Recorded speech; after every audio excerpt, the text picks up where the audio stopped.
This video is part of a series about great people who are no longer with us. Through tales of tragedy, we remember their lives and work because some stories should never be forgotten. In the year 1548, in the quiet Italian town of Nola, a child was born. His name was Giordano Bruno. No one knew then that this boy would grow to challenge the greatest power of his time, defy the most revered institution in Europe, and ultimately pay the ultimate price. Bruno became a Dominican friar, cloaked in the robes of faith. But beneath the prayers and rituals, his mind was restless.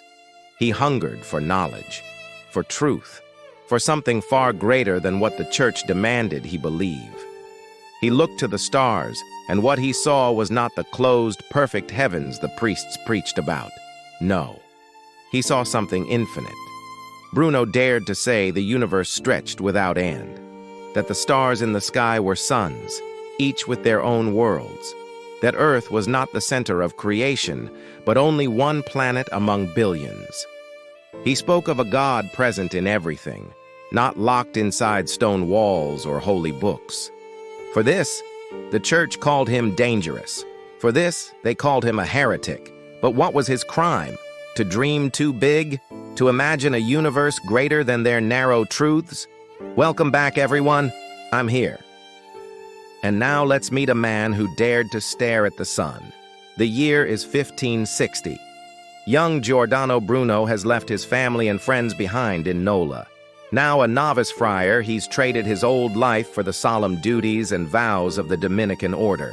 But as he studies theology, his mind drifts to the vastness of space and the mysteries of the natural world. As a man, he becomes known as a gifted preacher and an eager student. But his inquisitors will come to regret that, because while studying in Paris, Bruno is introduced to new ideas. The heliocentric theory of the solar system proposed by Nicholas Copernicus captures his imagination. Could it be that Earth revolves around the sun? Could there be other worlds like our own scattered across the cosmos? These questions take root in Bruno's mind. Soon, he's writing passionately about these ideas, arguing that the universe has no limits, that space is infinite.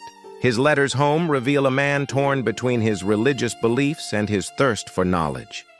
He writes, "I am greatly perplexed in my mind and troubled in spirit, struggling to decide whether I should remain in this order or leave it to go and see the world."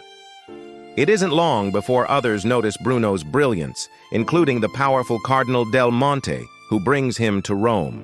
Here, Bruno enjoys a comfortable life, teaching and preaching and making influential friends. But he's walking a tightrope between tradition and enlightenment, and soon he'll slip. As the 1570s approach, a new pope takes the throne. Pope Paul IV hates heresy, and when a Dominican priest accuses Bruno of spreading forbidden ideas, the cardinal protections vanish overnight. Suddenly, Bruno's lectures are banned.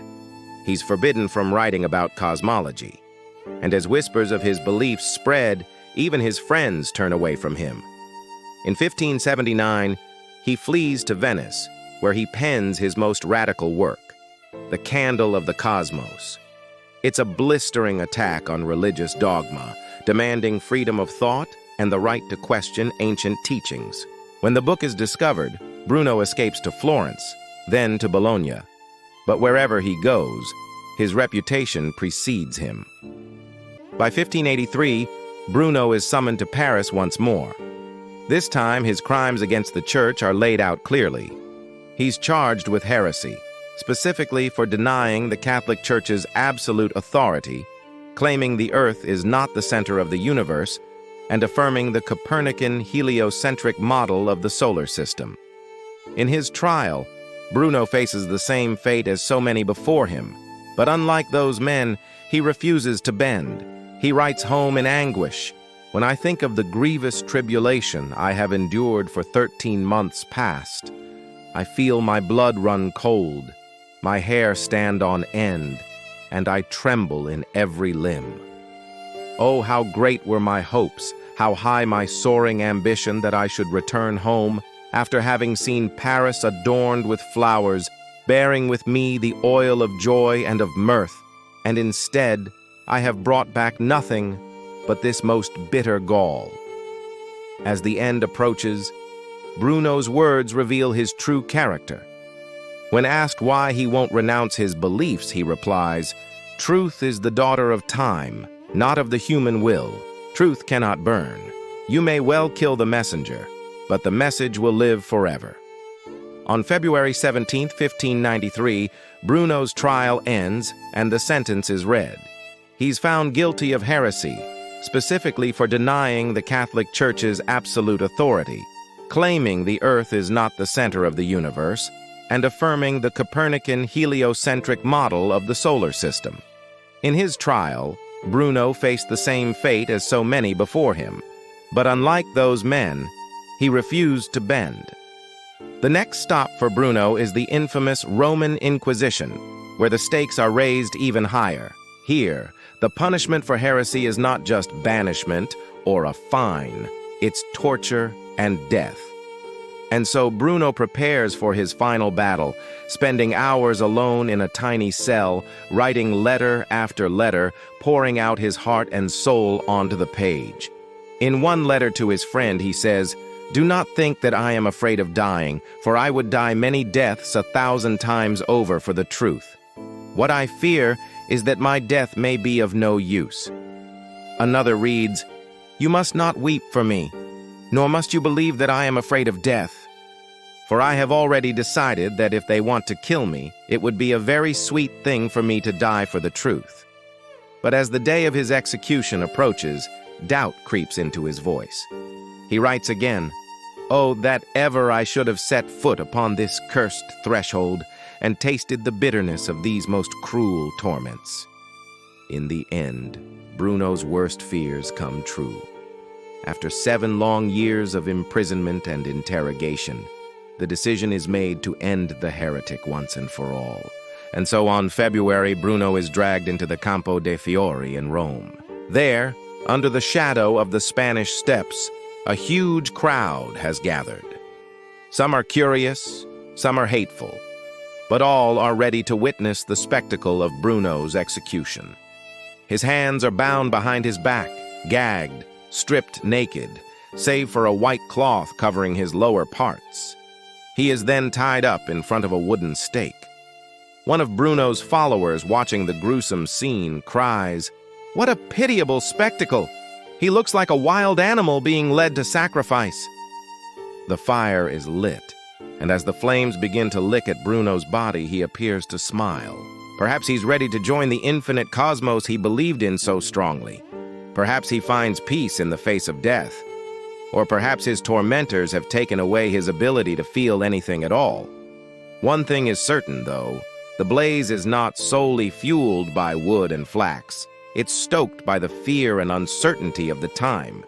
For as Bruno burns, the crowd watches intently.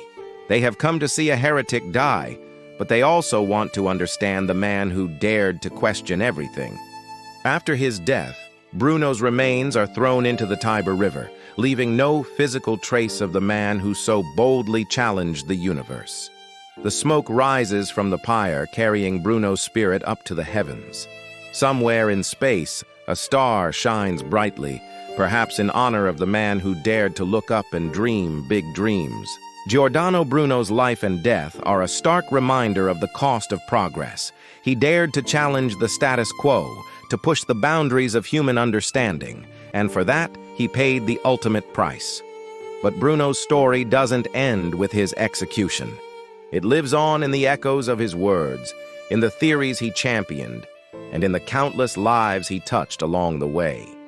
His legacy serves as a beacon to those who dare to question, to explore, and to seek the truth, no matter the cost.